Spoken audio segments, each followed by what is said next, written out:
النبي الكريم ونحن على ذلك لمن الشاهدين والشاكرين والحمد لله رب العالمين.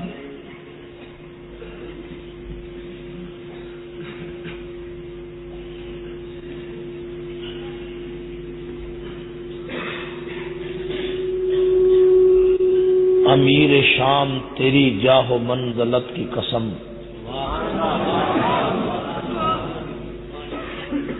امیر شام تیری جاہ و منزلت کی قسم، تیرے نام کا ڈنکا بجا کے چھوڑوں گا.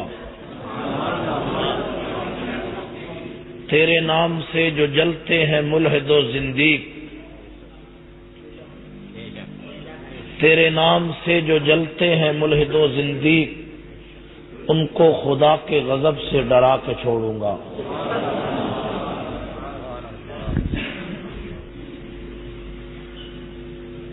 میرے واجب الاحترام قابل صد احترام علماء کرام، سرگودا کے غیور نوجوانوں،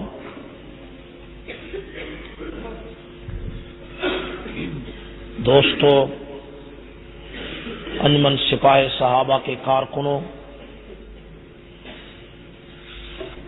اور سپاہ صحابہ کے جیالوں، آج کا یہ جلسہ 22 رجب کو رکھا گیا ہے. آج 22 رجب ہے. عنوان بھی حضرت معاویہ رضی اللہ تعالی عنہ ہیں. مولانا محمد اکرم عابد صاحب نے بڑی شعلہ فشاں تقریر کی ہے. میں چاہتا یہ ہوں کہ مولانا اسحار القاسمی کی شہادت کے واقعات اور جنگ کی موجودہ صورتحال پر گفتگو کرنے سے پہلے آپ حضرات کے سامنے حضرت معاویہ رضی اللہ تعالیٰ عنہ کے فضائل و مناقب اور ان کے کارنامے، ان کی خدمات مختصر الفاظ میں آپ کے سامنے رکھوں.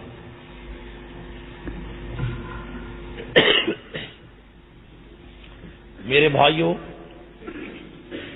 حضرت معاویہ رضی اللہ تعالیٰ عنہ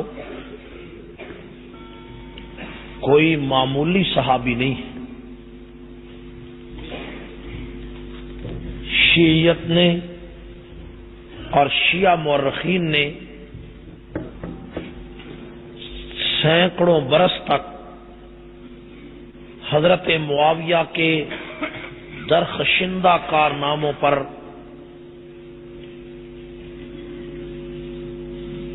تاریخ کے دھندلکے ڈال کر انہیں بددیانتی اور خیانت کی دبیز تہوں میں چھپا دیا تھا. اور حضرت معاویہ رضی اللہ تعالیٰ عنہ کو تاریخ کے قلمکاروں نے ایک العیاذ باللہ ایک ظالم جابر حکمران کے طور پر دنیا کے سامنے پیش کیا. تاریخ کے قلمکاروں نے چھوٹی چھوٹی جزیات پر تو بحث کی ہے، لیکن حضرت معاویہ رضی اللہ تعالیٰ عنہ کے اس جلیل القدر دور کا ذکر نہیں کیا جس دور حکومت سے بڑا دور حکومت رسول اللہ سے لے کر آج تک دنیا میں قائم نہیں ہوا.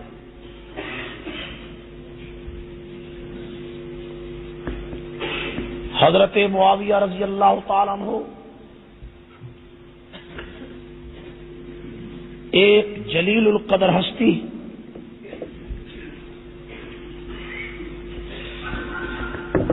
آپ حضرات میں سے بہت سے لوگ بھی حضرت معاویہ کی تاریخ سے واقف نہیں ہے۔ ان کا کارنامہ بیان کرو تو لوگ کہتے ہیں یہ خارجی ہو گیا، ان کا دفاع کرو تو کئی آدمی کہتے ہیں کہ یہ تجاوز کر رہا ہے۔ حضرت معاویہ رضی اللہ تعالیٰ عنہ کے دور حکومت کو، ان کے کارناموں کو صرف جنگ صفین تک محدود رکھا گیا کہ ان کا حضرت علی سے تھوڑا سا اختلاف ہوا۔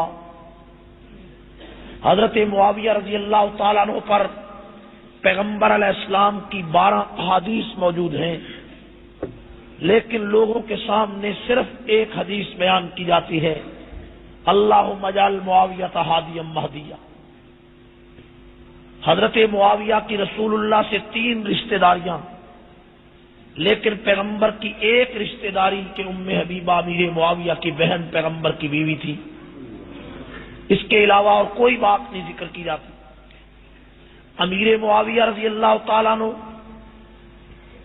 نے 19 سال حکومت قائم کی ہے، اس کا کوئی ذکر نہیں کرتا۔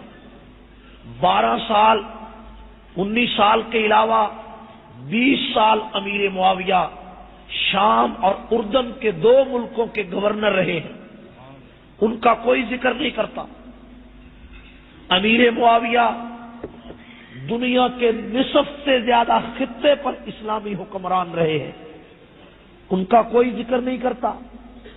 آپ حضرت عمر بن عبدالعزیز کا ذکر تو کرتے ہیں کہ جو 2 سال حکمران رہے، ان پر تو کتابیں چھپتی ہیں، ان کے تو کارنامے بیان ہوتے ہیں، لیکن امیر معاویہ جو 19 سال تک تنے تنہا پوری دنیا کے نصف سے زیادہ خطے پر حکمران رہا اور 20 سال تک پاکستان جیسے ملک پر، پاکستان جتنے بڑے جغرافیے کے ملک پر گورنر رہا، اس کا کوئی کارنامہ نہیں، اس کی کوئی خدمت نہیں، اس کی کوئی فتوحات نہیں، اس کی عدالت کے کوئی واقعات نہیں، اس کی کوئی کہانی نہیں۔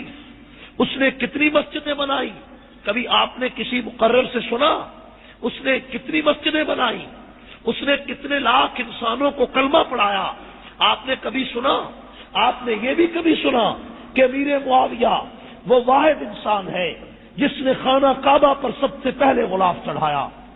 امیر معاویہ وہ واحد انسان ہے جس نے مسجدوں کے مینار سب سے پہلے بنائے؟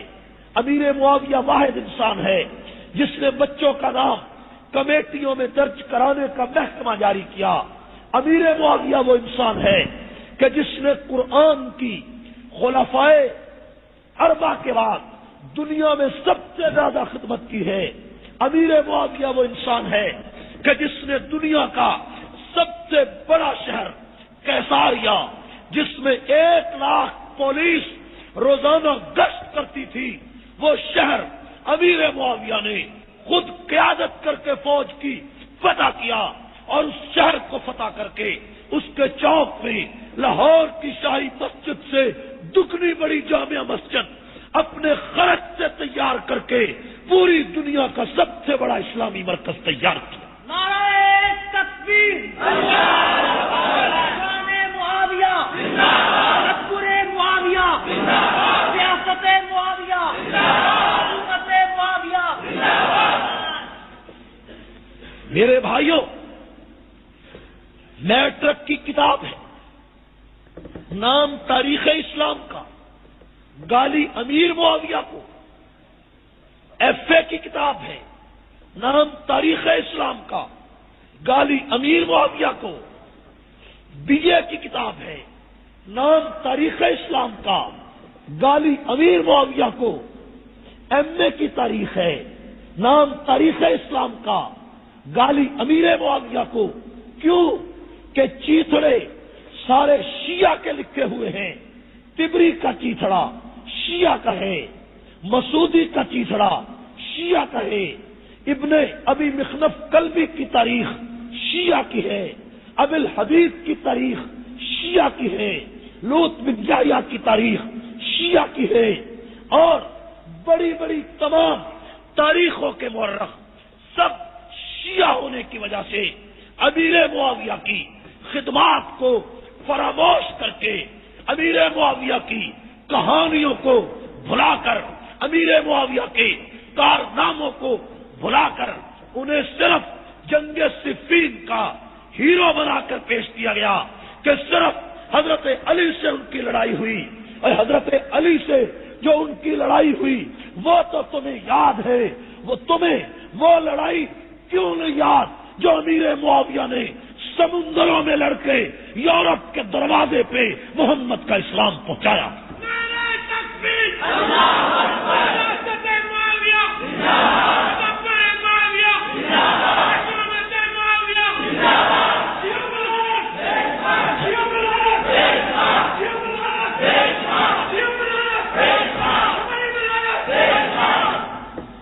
یہ بات تو تمہیں یاد ہے کہ امیر معاویہ کی سیاست بڑی اچھی تھی۔ امیر معاویہ کی سیاست تو شیعہ بھی کہتے ہیں بڑی اچھی تھی، اس لیے کہ وہ سیاست جھوٹ کو کہتے ہیں۔ شیعہ خوش ہوتا ہے جب آپ امیر معاویہ کے نعرے کے ساتھ صرف سیاست معاویہ کہتے ہیں تو شیعہ خوش ہوتا ہے۔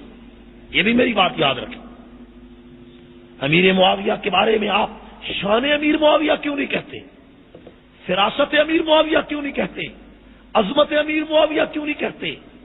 ان کے نام پر صرف سیاست کہتے ہیں۔ آج کا شیعہ کہتے ہو سیاست تو جھوٹ کا نام ہے، واقعی امیر معاویہ کی سیاست زندہ باد، وہ تو خوش ہوتا ہے۔ یہ بھی اصلاح آپ کو کرنی چاہیے، ٹھیک ہے یا نہیں؟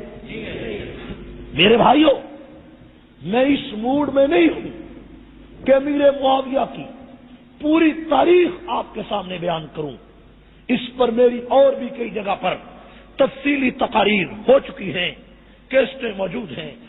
میں چند ضروری باتیں آپ کے سامنے کرنا چاہتا ہوں۔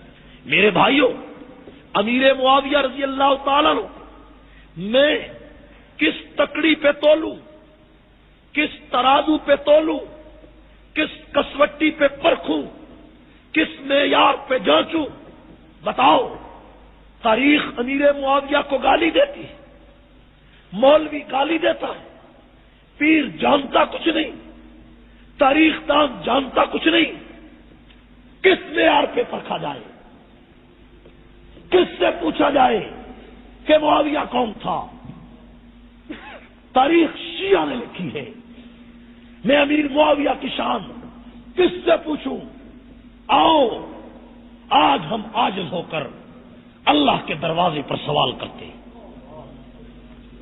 اور کہتے ہیں اللہ تو بتا کہ تیرے نزدیک معاویہ بن ابو سفیان کیسا تھا۔ ایک تو یہ ہے کہ سارے صحابہ کی شان خدا نے بیان کی ہے، ٹھیک ہے؟ نہیں، سارے صحابہ میں تو امیر معاویہ شامل ہے، لیکن اے اللہ امیر معاویہ کا ذکر کر کے، نشاندہی کر کے تو اس کی شان بتا۔ خدا سے پوچھنا چاہیے یا نہیں چاہیے؟ بلند آواز۔ تو قرآن میں ایک ایسا مقام بھی آتا ہے کہ جس مقام میں کا مطالعہ کر کے انسان کو امیر معاویہ کی شان کا پتہ چل جاتا ہے۔ قرآن میں پیغمبر علیہ السلام کی وحی کے 13 کاتب تھے۔ کتنے کاتب تھے؟ حضور کی وحی کے کتنے کاتب تھے؟ 13 کاتبان وحی میں 6 نمبر امیر معاویہ کا تھا۔ اور ان کاتبان وحی کو قرآن نے کیا کہا؟ قرآن کہتا ہے فی صحف مکرمۃ، فی صحف مکرمۃ، کہ قرآن کے صفحات بڑے عزت والے، اس میں کوئی شک ہے؟ قرآن کے صفحات بڑے، فی صحف مکرمۃ مرفوعۃ مطہرۃ، اور بڑی بڑی بلندی والے اور پاکیزگی والے۔ اور آگے فرمایا ہے بِأَيْدِي سَفَرَةٍ، جن ہاتھوں نے قرآن لکھا ہے وہ ہاتھ بھی بڑے چمکنے والے، وہ ہاتھ بھی بڑے. اگر قرآن صرف اتنی بات کہتا کہ بِأَيْدِي صَفَرَةٍ تو شیعہ کہہ سکتا تھا کہ امیر معاویہ کا ہاتھ چمکتا ہوگا. نعوذ باللہ نیت ٹھیک نہیں تھی، ہاتھ چمکتا ہوگا. کردار ٹھیک نہیں تھا، ہاتھ چمکتا ہوگا. سیرت ٹھیک نہیں تھی، ہاتھ چمکتا ہوگا. تاریخ ٹھیک نہیں تھی، لیکن خلاق عالم کو پتا تھا کہ امیر معاویہ کو بھونکنے والے بڑے ہوں گے. چونکہ اس کا دور حکومت سب سے بڑا ہے، یہ قرآن کا کاتب ہے. عثمان غنی بھی قرآن کا کاتب ہے، اور عثمان غنی کا دور امیر معاویہ کے بعد دوسرے نمبر پہ آتا ہے. دونوں کے ادوار سب سے بڑے ہیں، دونوں بنو امیہ کے سردار ہیں. دونوں کے خلاف تاریخ نے کلابازیاں کھائی ہیں. امیر معاویہ کے بارے میں اسی آیت سے ان کی شان کا پتہ چلتا ہے کہ 13 کاتبان وحی میں 6 نمبر امیر معاویہ کا ہے. اور قرآن کیا کہتا ہے کہ بِأَيْدِي صَفَرَةٍ، بِأَيْدِي صَفَرَةٍ کہ جن ہاتھوں نے قرآن لکھا وہ ہاتھ بڑے چمکنے والے ہیں. اور آگے اللہ نے بات صاف کر دی ہے کہ کرام بررۃ، کرام کا معنی بہت عزت والا، کرام کا معنی بہت رفت والے، بہت بلندی والے، بہت مرتبے والے. کون لوگ؟ بررۃ، بررہ کا معنی ساری کائنات، بررہ کا معنی ساری انسانیت، بررہ کا معنی کل دنیا، بررہ کا معنی سارے جہان. قرآن کہتا ہے بِأَيْدِي صَفَرَةٍ جن ہاتھوں نے قرآن لکھا وہ ہاتھ چمکنے والے. صرف ہاتھ نہیں بلکہ وہ انسان کرام بررہ ہیں، پوری دنیا سے منتخب ہوئے ہیں، پوری دنیا سے بہتر ہیں، پوری دنیا سے اعلیٰ ہیں، پوری دنیا سے عرفہ ہیں، پوری دنیا میں عزت والے ہیں. اے امیر معاویہ کاتب وحی ہو، قرآن اعلیٰ کہے، قرآن عزت والا کہے، قرآن سب سے بہتر کہے، تاریخ برا کہے، چیتڑا برا کہے، ملا برا کہے، پیر برا کہے، شیعہ برا کہے، اور قرآن کرام بررہ کہے. میرا عقیدہ، میرا نقطہ نظر، سپاہ صحابہ کا عقیدہ، میرے قائد کا عقیدہ، اہل سنت کا عقیدہ یہ ہے کہ ساری کائنات کے مورخ بھونکتے رہیں، پیر امیر معاویہ کا دشمن شیعہ بھونکتے رہیں، تاریخ کے ستمگر بھونکتے رہیں، تاریخ کے سکالر بھونکتے رہیں، شیعہ مورخ بھونکتے رہیں. ان کے سامنے تاریخ ہے، میرے سامنے کرام بررہ ہے. ساری تاریخ ایک طرف ہے، کرام بررہ ایک طرف.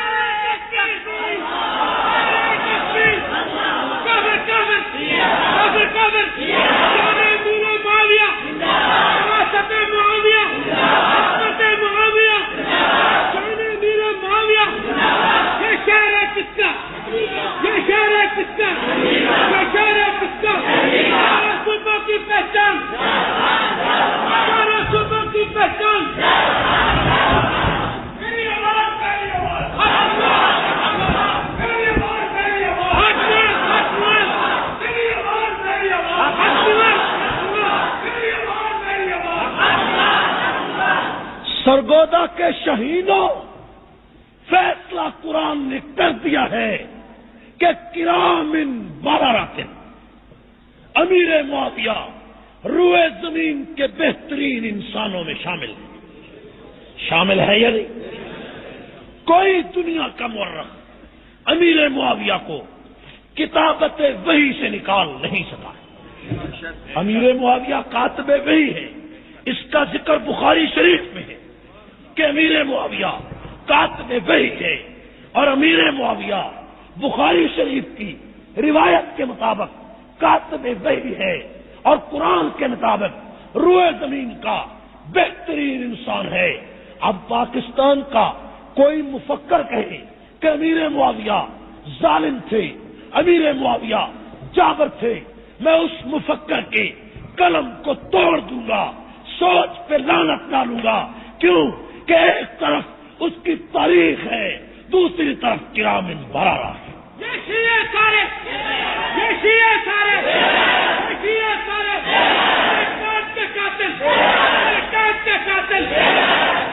پاکستان میں رہنا ہے، پاکستان میں رہنا ہے،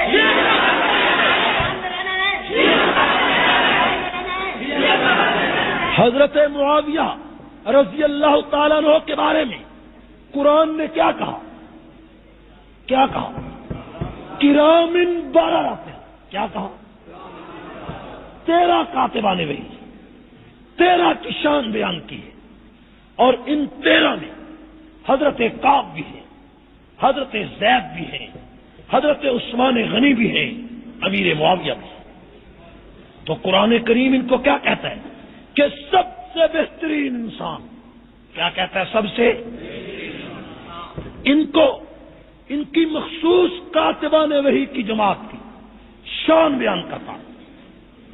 اور حضور علیہ السلام نے فرمایا صاحب السری معاویہ، لوگوں معاویہ میرا رازدان ہے، یہ رسول اللہ نے فرمایا، معاویہ میرا، من احبہ فقد نجا، جس نے معاویہ سے محبت رکھی نجات پا گیا، فمن ابغضہ فقد ہلک، من ابغضہ فقد ہلک، جس نے معاویہ سے بغض رکھا وہ ہلاک ہوا۔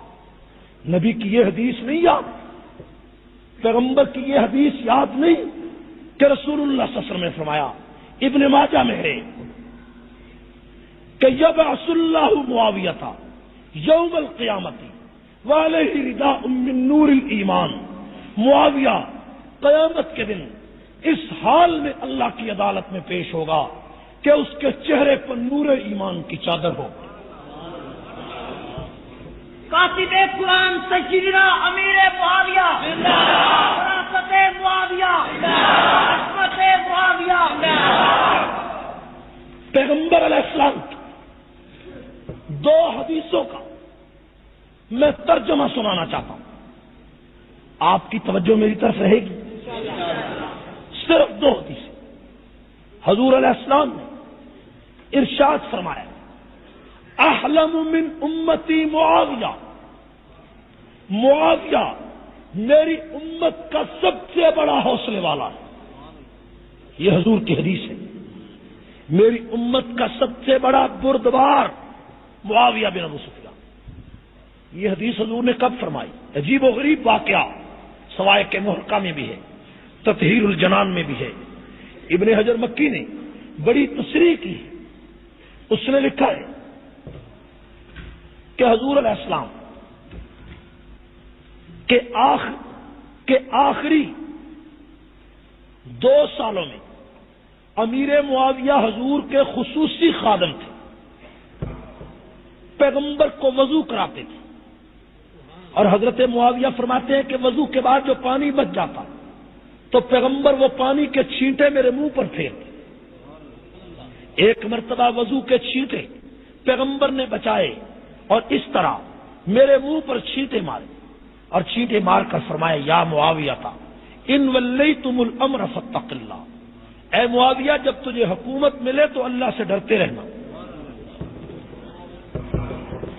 حضرت معاویہ تشریف فرمائے، غسان کی ریاست کا شہزادہ آیا، عیسائی تھا، حضور کی خدمت میں آیا، جاتے ہوئے کہنے لگا کہ یا رسول اللہ میں نے آپ کے لیے کچھ تحفے جمع کیے، آپ میرے ساتھ کسی آدمی کو بھیجیں۔ وہ تحفے لیا، مدینہ سے 6 میل دور ایک بستی میں ہمارا سامان ہے۔ حضور علیہ السلام کے پاس اور کوئی آدمی نہیں تھا، آپ نے حضرت معاویہ کو حکم دیا کہ معاویہ تم جاؤ اور جا کر تحفے لے آؤ۔ حضرت معاویہ باہر نکلے، پاؤں میں جوتا نہیں تھا، پاؤں میں جوتا دوسری طرف پڑا تھا۔ تو وہ شہزادہ کہتا ہے مجھے بڑی جلدی ہے، ادھر آؤ۔ حضرت معاویہ ننگے پاؤں شہزادے کے ساتھ چل پڑے۔ شہزادہ سواری پہ سوار ہوا، حضرت معاویہ اس کے ساتھ پیدل چلے۔ دھوپ ہے، صحرا ہے، گرمی ہے۔ حضرت معاویہ نے اس شہزادے سے کہا مجھے بھی اپنی سواری پر سوار کر لو۔ تو شہزادہ کہتا ہے کہ میں شہزادہ ہوں، تو کمی ہے۔ امیر معاویہ مکے کے سردار ابو سفیان کا لڑکا تھا، لیکن شہزادے نے کیا کہا کہ میں شہزادہ ہوں، تو کمی ہے، جا، میں تجھے گھوڑے پر نہیں سوار کروں۔ حضرت معاویہ رضی اللہ تعالیٰ نے فرمایا کہ مجھے گھوڑے پر سوار نہ کرو، تم تو گھوڑے پر سوار ہو، اپنا جوتا ہی مجھے دے دو کہ میں تمہارا جوتا پہن کر چلوں، دھوپ ہے۔ تو اس نے کہا میں شہزادہ ہوں، تو کمی ہے، میں اپنا شہزادوں والا جوتا تجھے دوں، نہیں ہو سکتا۔ وہ سواری پر سوار ہے، اس کی سواری جا رہی ہے، اور امیر معاویہ دھوپ میں، عرب کی گرمی میں، دوپہر کے وقت ریت پر بھاگ رہے۔ حکم رسول کا ہے، 6 میل تک امیر معاویہ بھاگے، ننگے پاؤں بھاگے، اور 6 میل کے بعد اس نے سامان امیر معاویہ کو دیا۔ امیر معاویہ سامان لے کر رسول اللہ کے پاس آئے انہی پاؤں سے، اور حضور علیہ السلام نے فرمایا امیر معاویہ کیسے پہنچے، کتنی دور سفر تھا؟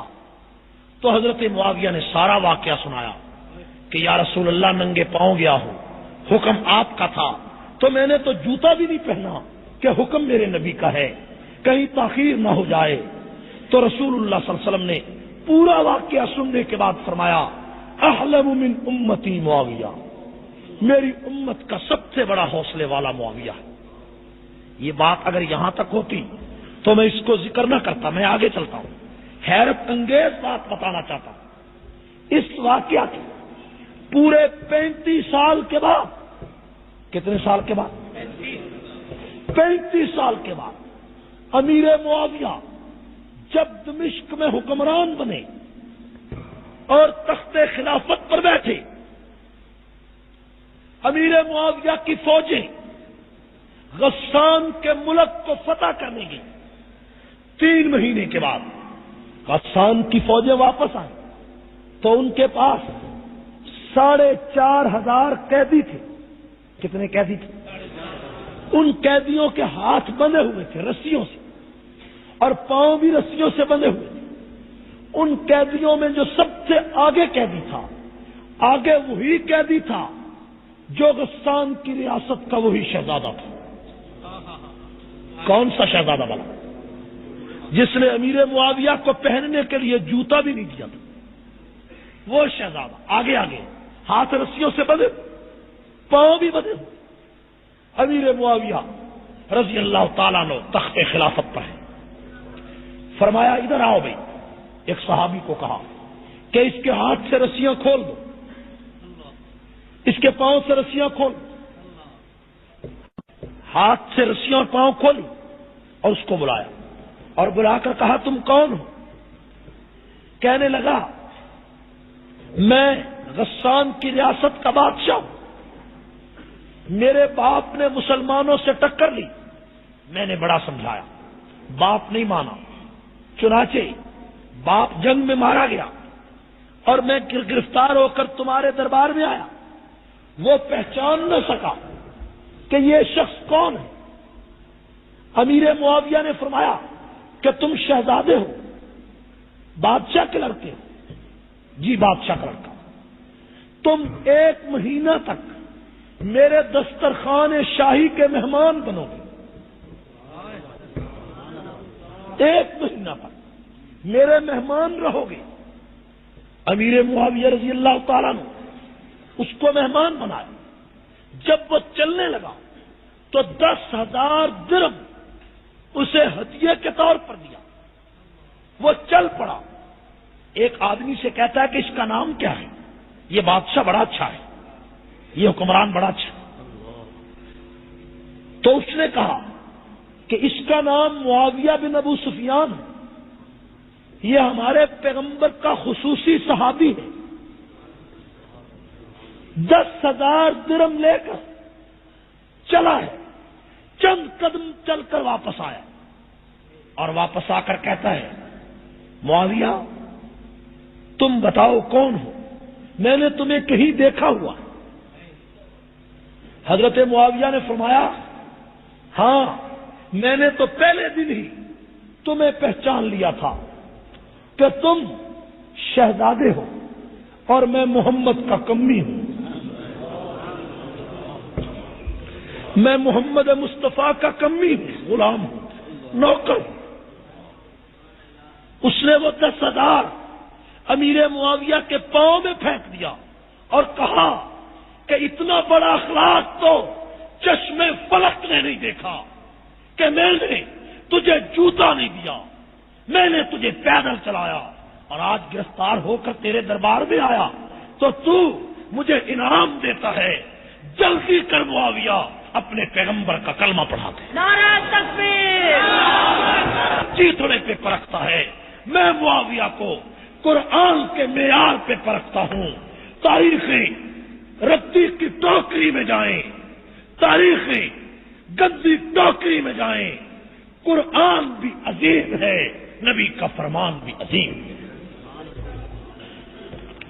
ایک حدیث، ایک اور حدیث کا ترجمہ کرتا ہوں، سمجھ میں میری بات آ رہی ہے؟ ایک اور حدیث ہے،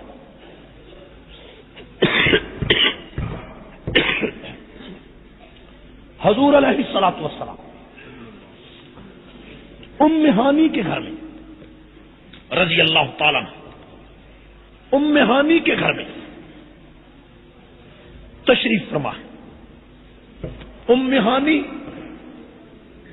2 ام ہانی اسلام میں، ایک حضرت علی کی بہن کا نام بھی ام ہانی، ایک پیغمبر کی پھوپھی ذات لڑکی کا نام بھی ام ہانی، یہ علیحدہ علیحدہ۔ ام ہانی کے گھر رسول اللہ تشریف فرمائے،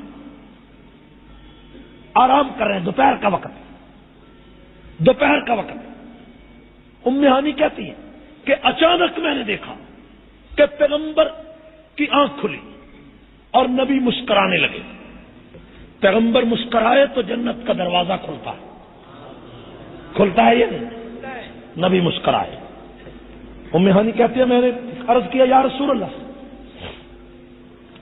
بڑے آپ خوش ہیں، آپ آج بڑے خوش ہیں۔ اللہ اکبر۔ حضور نے فرمایا میں آج خوش کیوں نہ ہوں، میں نے ابھی خواب دیکھا ہے کہ خواب میں میری امت کا ایک لشکر سمندروں میں اسلام کی جنگ لڑ رہا ہے، سمندر میں اسلام کی جنگ لڑ رہا ہے، اور اے ام ہانی گواہ ہو جاؤ کہ جو شخص، جو عورت اس لشکر میں شریک ہوگی اس پر جنت واجب کر دی گئی ہے۔ حدیث کے الفاظ ہیں اول جیش یغزو البحر فقد اوجب الجنہ، پیغمبر کی حدیث ہے۔ اول جیش، پہلا لشکر جو سمندروں میں اسلام کی جنگ لڑے گا اس پر جنت واجب ہو چکی ہے۔ ام ہانی کہتی کہ میرے پاس ایک لڑکی بیٹھی، اس لڑکی نے کہا یا رسول اللہ صلی اللہ علیہ وسلم میرے لیے دعا کرے کہ میں بھی اس لشکر میں شریک ہو جاؤں۔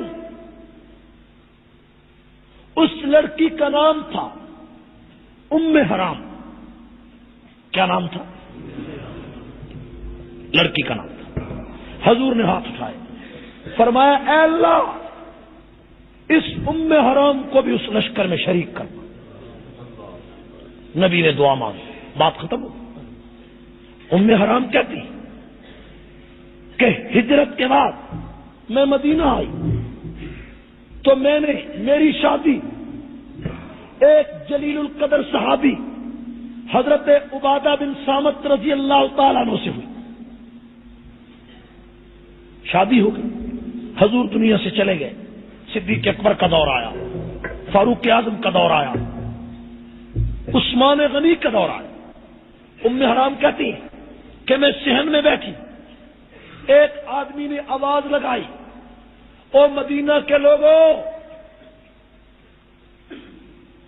او مدینہ کے لوگوں، ملک شام میں معاویہ بن ابو سفیان نے ایک لشکر تیار کیا ہے جو لشکر سمندروں میں اسلام کی جنگ لڑے گا. مدینہ کے لوگوں آؤ، جس نے اس لشکر میں شریک ہونا ہے اپنا نام لکھواؤ. ام حرام کہتی ہیں کہ میں رسول اللہ سے سن چکی تھی، دعا کرا چکی تھی کہ نبی نے فرمایا تھا اول جیش یغزو البحر فقط اوجب الجنہ. میں نے کہا عبادہ اٹھو، جنت لینے کا وقت آ گیا. میں اور میرا خاوند باہر نکلے، میں نے ان لشکریوں کو نام لکھوایا اور نام لکھوا کر چند دنوں کے بعد ہم ملک شام چلے گئے. امیر معاویہ تخت خلافت پر بیٹھے اور ان کے سامنے جب عبادہ بن صامت میرے شوہر نے پیغمبر کی وہ حدیث پیش کی کہ اول جیش یغزو البحر فقط اوجب الجنہ، کہ جنہوں نے اسلامی لشکر سمندر میں اتارا ہو، سمندر میں اسلام کی جنگ جو لشکر لڑے گا اس پر جنت واجب ہو گئی ہے. ام حرام کہتی ہے کہ جب رسول اللہ کا یہ فرمان میرے شوہر نے میری روایت سے امیر معاویہ کے سامنے پیش کیا تو امیر معاویہ کی آنکھوں سے آنسو نکلا. اور امیر معاویہ نے وہ لشکر تیار کیا تھا. اب حضرت عثمان غنی کا دور حکومت تھا، امیر معاویہ گورنر شام تھے. اجازت مانگی کہ میں سمندروں میں لڑائی لڑوں، حضرت عثمان نے اجازت دے دی تو امیر معاویہ نے شمالی افریقہ کے جنگلات کاٹ دیے. 6 مہینے میں شمالی افریقہ کے جنگلات کاٹے. 40,000 فوجیوں نے جنگلات کاٹ کر بحری جہاز تیار کیے. 6 مہینے میں امیر معاویہ کی فوج نے 1750 بحری جہاز تیار کیے. کتنے جہاز؟ امیر معاویہ نے 1750 بحری جہاز تیار کر کے دیو ہیکل اسلام کا سب سے پہلا بحری بیڑا جب سمندر میں اتارا تو پاپا روم نے روم کے کنارے پر عیسائیوں کو خطبہ دیا کہ عیسائیوں اٹھو، اسلام کو محمد نے عرب سے نکالا، عمر نے عجم تک پہنچایا. اگر یہ بحری بیڑا اس سمندر کا سینہ چاک کر گیا تو پھر معاویہ کی فوج یورپ کے دروازے پر محمد کے اسلام کی دستک دے گی. نعرہ تکبیر، شان امیر معاویہ، خلافت معاویہ، خلافت معاویہ، تدبر معاویہ، مرخ اسلام مولانا اختیار رحمان فاروقی. امیر معاویہ رضی اللہ تعالی جس وقت وہ لشکر سمندر میں اتارا، ایک بڑی قابل غور بات ہے. یہ بات ایک عیسائی نے لکھی، گبن نے لکھی تاریخ میں. گبن نے جو اس صحابہ کی تاریخ لکھی اس تاریخ کی 22 جلدیں، انگریزی میں وہ کتاب ہے.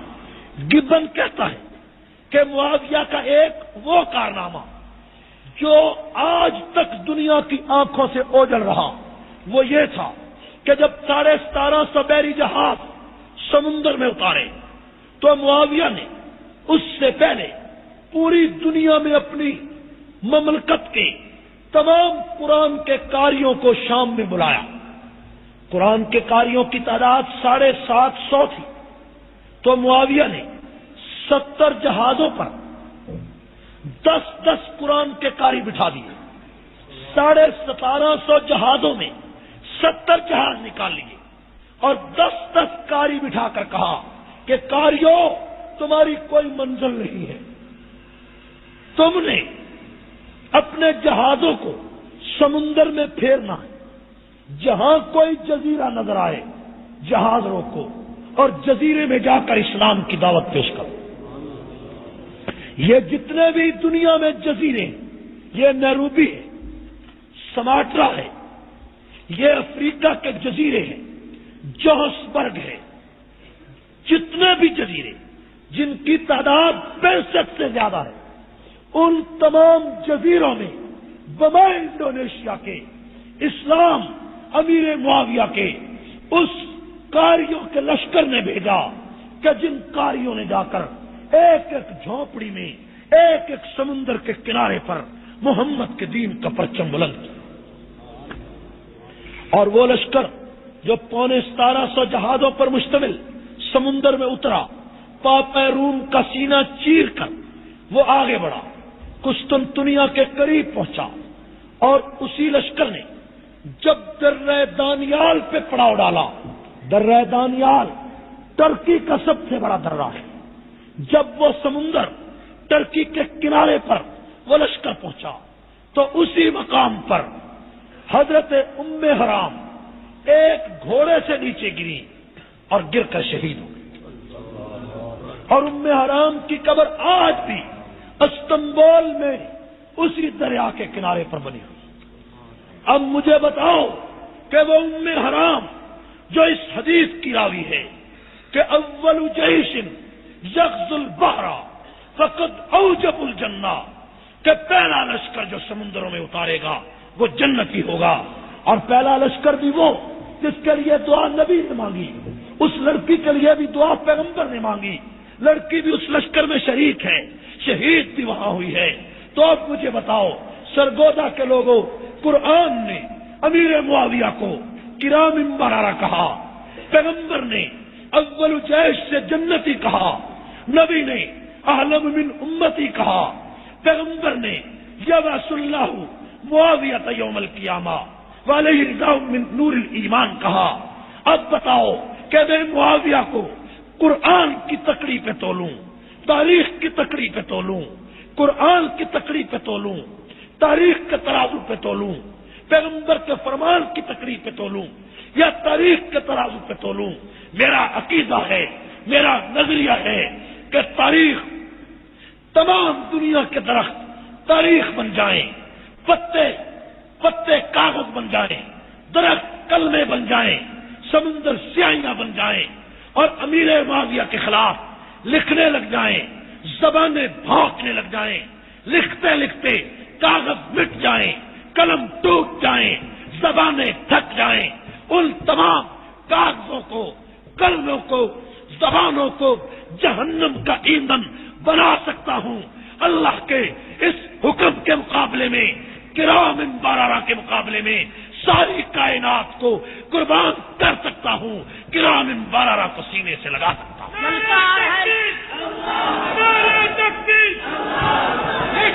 کس کا حکومت کا دوسرا نام، حکومت کا دوسرا نام، کل بھی جنگی زندہ تھا، کل بھی شیعہ کافر تھا۔ میرے بھائیوں، ہم ایک تاریخی سفر سے گزر رہے ہیں۔ ہماری جد و جہد کو فرقہ واریت کا نام دینا، ہماری جد و جہد کو تخریب کاری کہنا، ہماری جد و جہد کو تشدد کہنا، ہماری جد و جہد کو باہمی اختلافات کو ابھارنے والی تحریک کہنا، یہ ہمارے پروگرام سے ناواقفیت کی دلیل ہے۔ اب آپ مجھے بتائیں کہ قرآن جس امیر معاویہ کو کرام بررہ کہتا ہے، اس کو شیعہ ولد الزنا کہے، تو مجھے اتنا بھی حق نہیں کہ امیر معاویہ کی وکالت کروں، مجھے اتنا بھی حق نہیں کہ جو امیر معاویہ کو برا کہتا ہے میں اسے دائرہ اسلام سے خارج کہوں، جو امیر معاویہ کو برا کہتا ہے میں اسے جہنمی کتا کہوں، جو امیر معاویہ کو گالی دیتا ہے میں اسے دنیا کا سب سے بڑا بدماش کہوں جو معاویہ پہ کام کرتا ہے، میں اسے جہنمی کتا کہوں، کیوں نہ کہوں؟ یہ شیعہ سارے، یہ شیعہ سارے، کافر کافر، کافر کافر، کافر کافر، میرے بھائیوں توجہ سے میری باتیں سنیں۔ شیعہ تعجب کرتے ہیں کہ دیکھو یہ سپاہی صحابہ ہمیں کافر کہتی ہے۔ شیعو، ہم تمہیں کافر بناتے نہیں ہیں، بتاتے ہیں۔ تمہیں کافر بتاتے ہیں۔ تم کافر ہو اپنے عقائد کی وجہ سے کافر ہو۔ میرے قائد مولانا حق نواز جنگوی نے تمہیں کافر کہا، دلائل سے کہا۔ کس سے کہا؟ اسار القاسمی نے تمہیں کافر کہا، دلائل سے کہا۔ میں تمہیں چوکوں اور گلیوں میں کافر کہتا ہوں، میرے پاس دلائل، میرے پاس وزن ہے، میرے پاس تمہارا لٹریچر ہے۔ خمینی نے اپنی کتاب کشف اسرار میں امیر معاویہ کو کافر لکھا ہے، جہنمی کہا ہے۔ خمینی نے کشف اسرار میں ابو بکر کو قرآن کا دشمن لکھا ہے، فاروق اعظم کو کافر اور زندیق لکھا ہے۔ آپ کو میں کافر کہتا ہوں تو آپ کو تکلیف ہوتی ہے۔ فاروق اعظم کو خمینی نے کافر لکھا، ہمیں کوئی تکلیف نہیں ہوتی۔ نواز شریف پاکستان کے ملنگ کو کافر نہیں کہنے دیتا، میں ابو بکر کو کیسے کافر کہنے دوں؟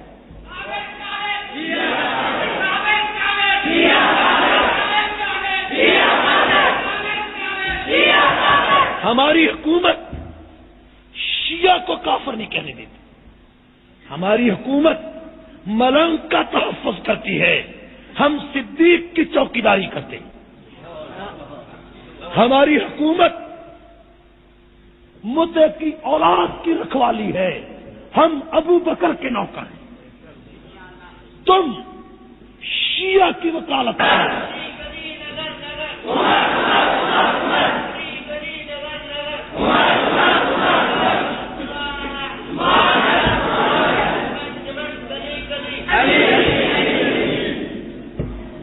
میری بات پر غور کرو۔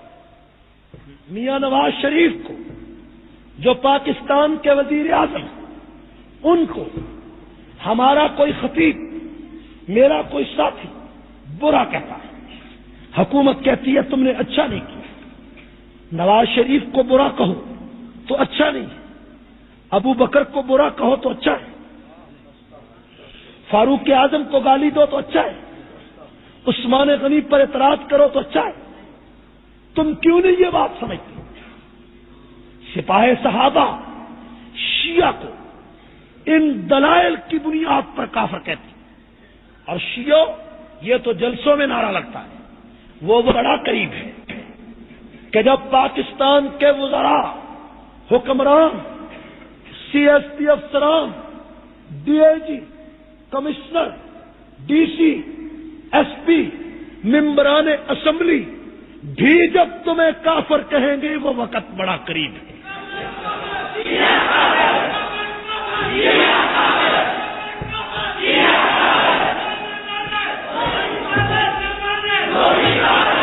شیعو، تم اہل بیت کی محبت کی بات کر کے ابو بکر کو گالی دیتے ہو، تم علی کا نام لے کر عمر کو کافر کہتے ہو، تم فاطمہ کا نام لے کر عائشہ کو گالی دیتے ہو۔ سپاہی صحابہ تم سے ان گالیوں کا انتقام لے گی، اور دنیا کی کوئی طاقت سپاہی صحابہ کی جد و جہد کو اب روک نہیں سکتی، انشاءاللہ۔ انجمن سپاہی صحابہ، انجمن سپاہی صحابہ، سپاہی صحابہ۔ اس جد و جہد کے لیے ہم نے اپنے قائد کا خون دیا ہے، اپنے جرنیل کی قربانی دی ہے، اپنے کارکنوں کو جدا کیا ہے، بچے یتیم ہوئے ہیں، عورتیں بیوہ ہوئی ہیں، قبرستانوں کو آباد کیا ہے۔ میرے بھائیوں، ہمیں معلوم ہے کہ کوئی تحریک چند سال میں کامیابی حاصل نہیں کرتی. تحریکوں کے لیے صدیوں کی ضرورت ہے. صدیوں کے بعد تحریکیں کامیاب ہوتی. اور مجھے بھی اسی طرح یقین ہے جس طرح میرا قائد حق نواز، میرا جرنیل اسحاق قاسمی اس راستے میں جان دے چکا ہے. اسی راستے میں ایک نہ ایک دن مجھے بھی جان دینی ہے. اور یاد رکھیے، میں کارکنوں سے کہنا چاہتا ہوں کہ میں مر جاتا ہوں، میں قتل ہو جاتا ہوں. جس طرح پارا چنار سے ہمیں پشاور کے ایک پولیس افسر نے کہا کہ 10 لاکھ روپیہ تمہارے قتل کے لیے متعین کیا گیا ہے، بلکہ پیسے ادا کیے جا چکے ہیں. میرے بھائیوں، ہر وقت ذہنی طور پر میں ہر وقت ایسے کسی بھی واقعے کے لیے تیار رہتا ہوں. اور تمہیں بھی کہنا چاہتا ہوں کہ میرے بھائیوں، تحریکوں کے لیے صدیاں گزر جاتی ہیں، نصف صدی لگ جاتی ہے، لیکن واویلا نہیں کرنا، چیخو پکار نہیں کرنی، ماتم نہیں کرنا، بلکہ ہمیں ہمارے ساتھ تعلق کا یہی تقاضا ہوگا کہ تم نے ابو بکر کی محبت کو عام کرنا، تم نے فاروق اعظم کی ناموس کو عام کرنا، تم نے عثمان و علی کی حیا کو عام کرنا، تم نے عائشہ کے تقدس کو عام کرنا. اور جو قوتیں ان صحابہ کے خلاف برسر پیکار ہیں، خواہ وہ ایران کے خمینی کی شکل میں ہوں، پاکستان کے نجفی اور کسی بدماش کی شکل میں ہوں، ان قوتوں کے خلاف قلب سے جہاد کرنا، زبان سے جہاد کرنا، تحریر و تقریر سے جہاد کرنا، اور پیسے سے جہاد کرنا، جوانی سے جہاد کرنا. اپنے زندگی کا مشن بناؤ. موت ایکسیڈنٹس میں بھی آ جائے گی، موت بستر پہ بھی آ جائے گی، موت اچانک بیماریوں سے بھی آ جائے گی، موت زلزلے اور طوفانوں سے بھی آ جائے گی. لیکن جو موت عائشہ کے دوپٹے کے لیے آئے، جو موت صحابہ کی چوکیداری کے لیے آئے، اس سے اچھی کوئی موت نہیں. تیرے حکم پر ہمارا ایک ہی کام، ہمارا ایک ہی کام. اور یہ سپاہ صحابہ یہ کوئی ایک شہر کی جماعت اب نہیں رہی، بلکہ ایک ملک کی جماعت نہیں رہی. اب سپاہ صحابہ پوری دنیا کی جماعت ہے. اس وقت 9 ملکوں میں سپاہ صحابہ قائم ہو چکے. یہ جو آج 8 تاریخ ہے، 6 تاریخ کو یعنی پرسوں میں نے بنگلہ دیش کے دارالحکومت ڈھاکہ میں عشاء کے بعد جامع مسجد بیت المکرم کے میدان میں ہزاروں انسانوں کے سامنے جب سپاہ صحابہ کا پروگرام پیش کیا تو انہوں نے کلمہ پڑھ کے ہاتھ اٹھا کر کہا کہ ہماری زندگیاں بھی سپاہ صحابہ کے لیے وقف ہیں.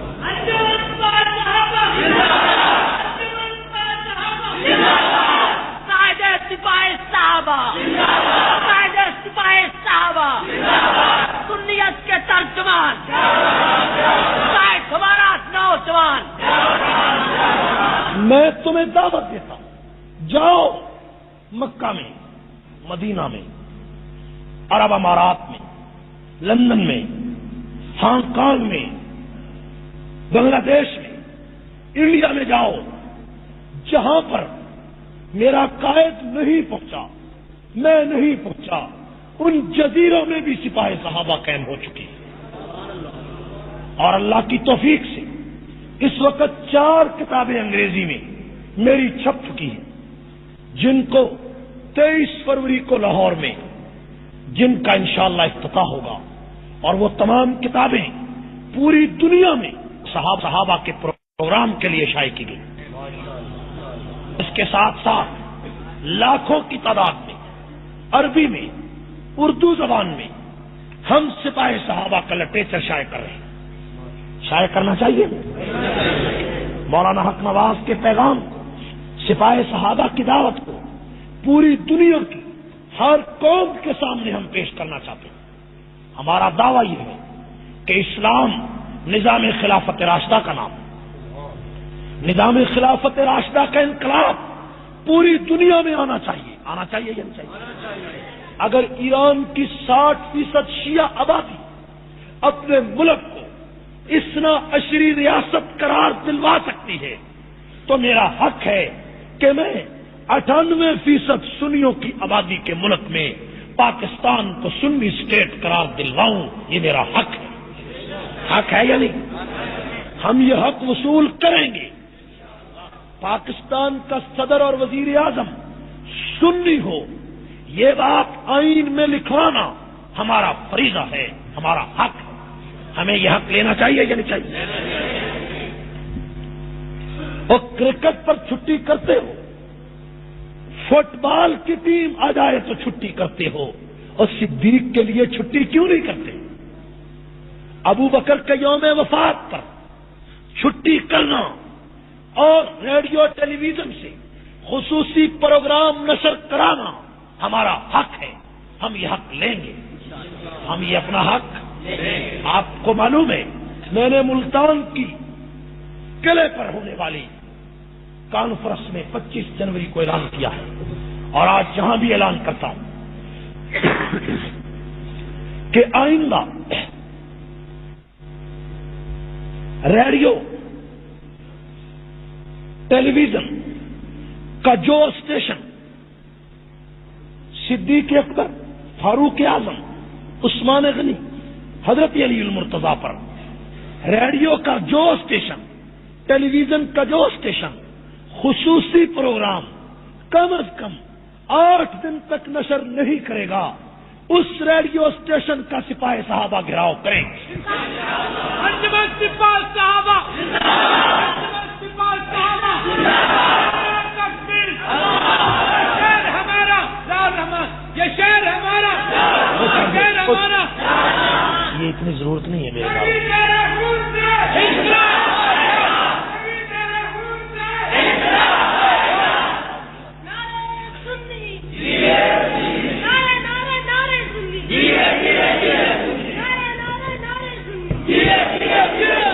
پاکستان کا جو اخبار، خواہ جنگ اخبار، نوائے وقت ہو، پاکستان ہو، کوئی اخبار ہو، خلفائے راشدین کے ایام پر خصوصی ایڈیشن شائع نہیں کرے گا، اس اخبار کو ہم چوکوں میں آگ لگائیں گے۔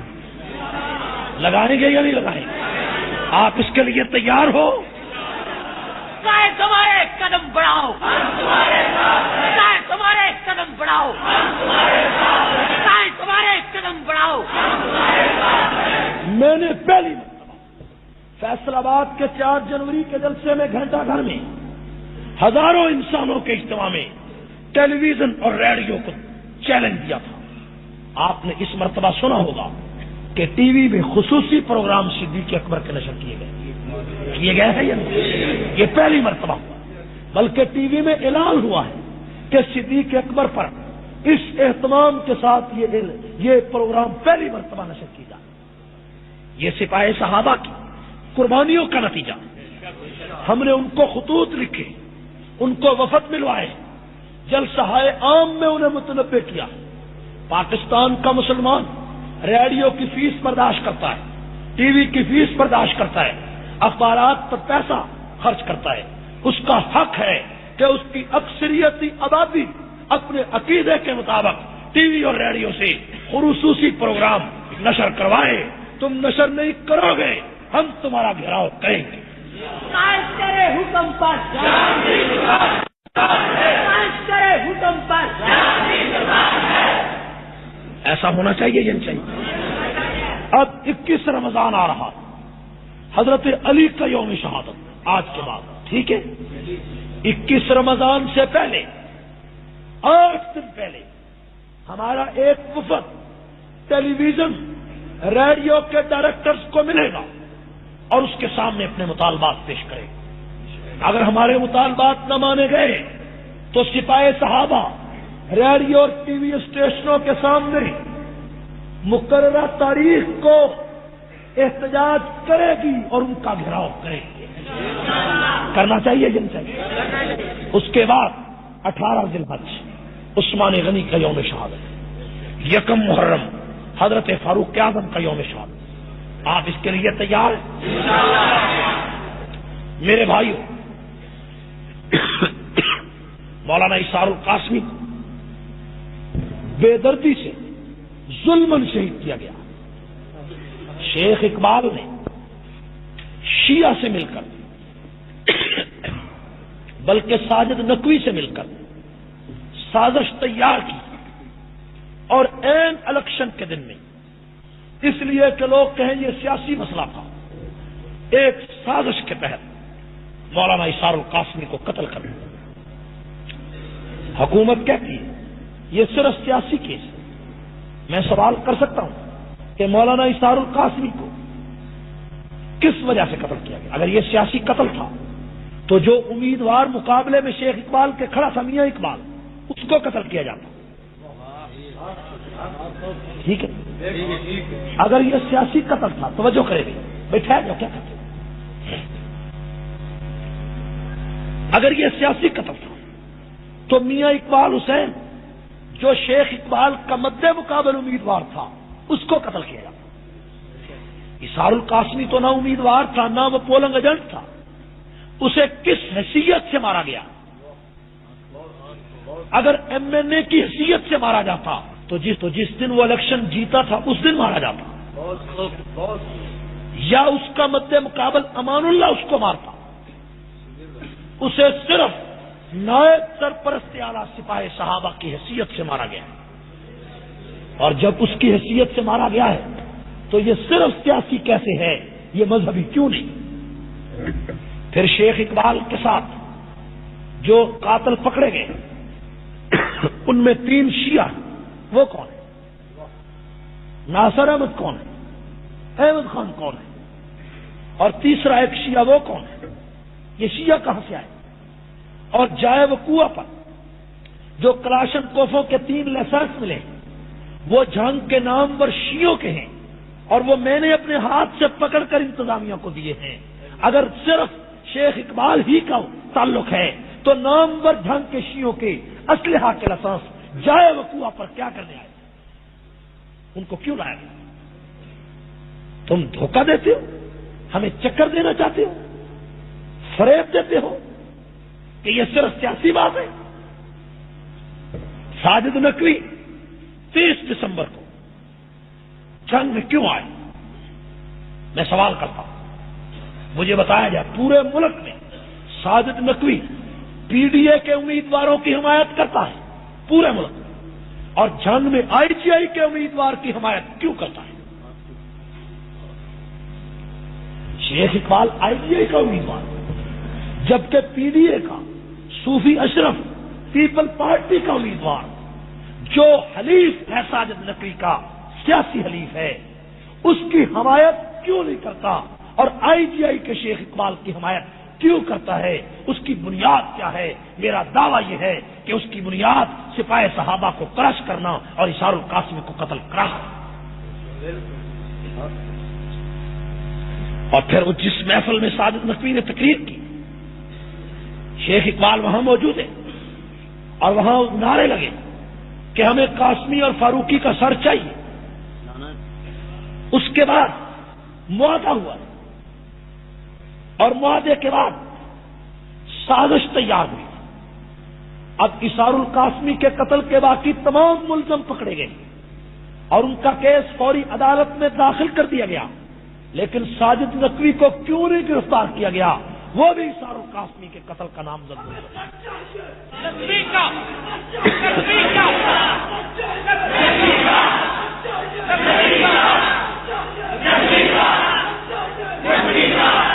میں حکومت پنجاب سے کہنا چاہتا ہوں کہ اگر ذوالفقار علی بھٹو ایک مقدمہ قتل میں پھانسی چڑھ سکتا تو ساجد نقوی ایک مقدمہ قتل میں تفتیش میں شامل کیوں نہیں ہو سکتا؟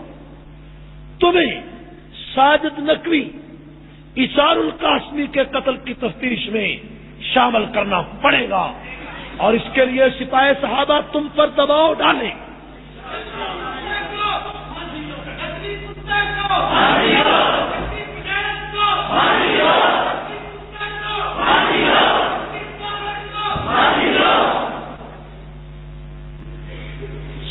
میرے بھائیوں، صادق گنجی کے لیے 8 دن میں فوری عدالت.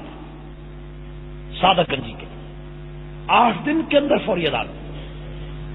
مولانا حق نواز جھنگوی نوارس ہے، اور تمہارے ملک کا سربراہ جنرل ضیاء الحق، اس کے لیے فوری عدالت نہیں بن سکی.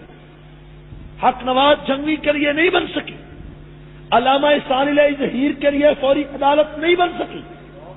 حبیب الرحمان یزدانی کے لیے نہیں بن سکی. صادق گنجی کے لیے فوری عدالت. یہ ایرانی پٹھو دعا نے، یہ ایرانی پٹھو، یہ ایرانی پٹھو، یہ گمبے ساکت، یہ لال ٹماٹر، یہ شاہی شاہی. میرے بھائیوں، یہ ہمارے جائز مطالبات، ان مطالبات کو پورا کرانا ہمارا حق ہے. ہمارا حق ہے یا نہیں؟ اور میں رات ہی بنگلہ دیش سے واپس آیا ہوں تو مجھے معلوم ہوا کہ جنگ کے اندر بے پناہ تشدد ہمارے کارکنوں پر ہوا. ایک کارکن ہمارا شہید ہوا نذیر، اور اس کے علاوہ 35 مکان اہل سنت کے جلائے گئے، دکانیں جلائی گئی، اور آج 800 ہمارے کارکنوں کی گرفتاری جنگ میں ہوئی ہے. آج میں نے ابھی مغرب کے بعد چیف سیکرٹری سے بات کی.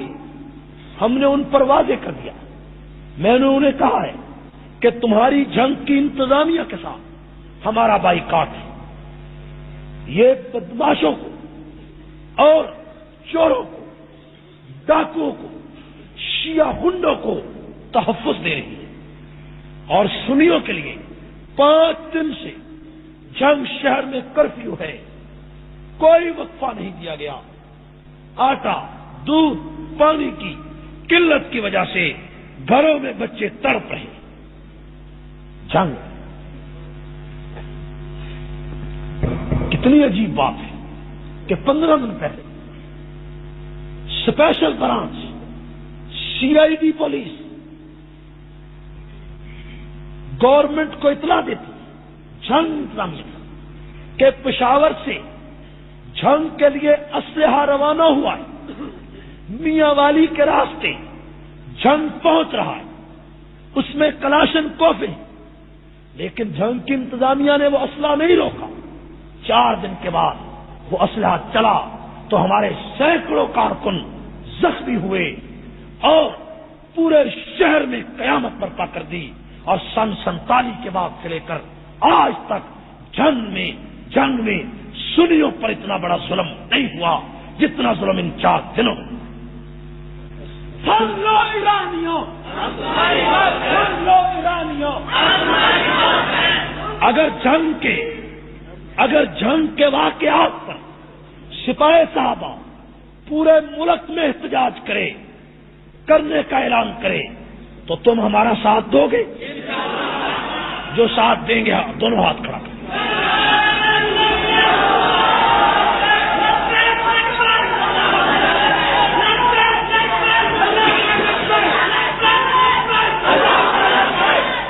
میرے بھائیوں، میں انہی الفاظ پہ ختم کرتا ہوں.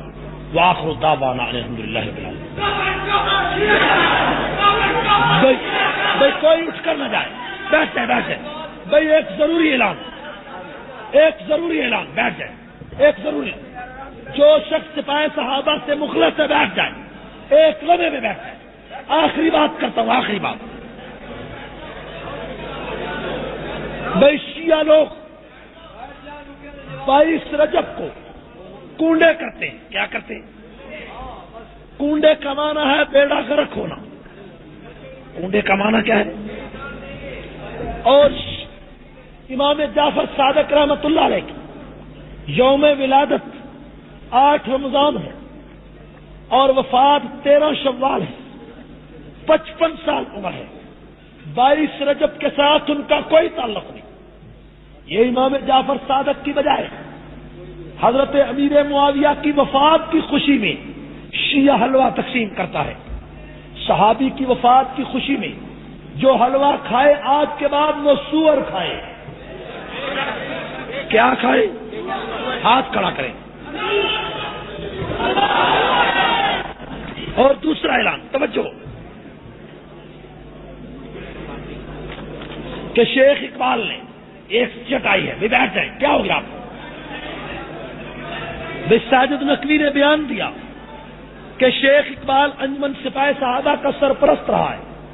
یہ درست ہے یا نہیں؟ سب کہو لعنت اللہ علی الکاذبین. اس میں کوئی صداقت نہیں. دوسرا سوال، امیر معاویہ فتح مکہ کے موقع پر 17 سال کی عمر میں ایمان لائے تو کاتب وحی کب رہے؟ امیر معاویہ رضی اللہ تعالیٰ عنہ فتح مکہ سے پہلے مسلمان ہوئے. آپ کو معلوم ہونا چاہیے امیر معاویہ صلح حدیبیہ کے فوراً بعد مسلمان ہو گئے تھے. فتح مکہ کے بعد ان کے والد ابو سفیان مسلمان ہوئے. یہ بات یاد رکھیں.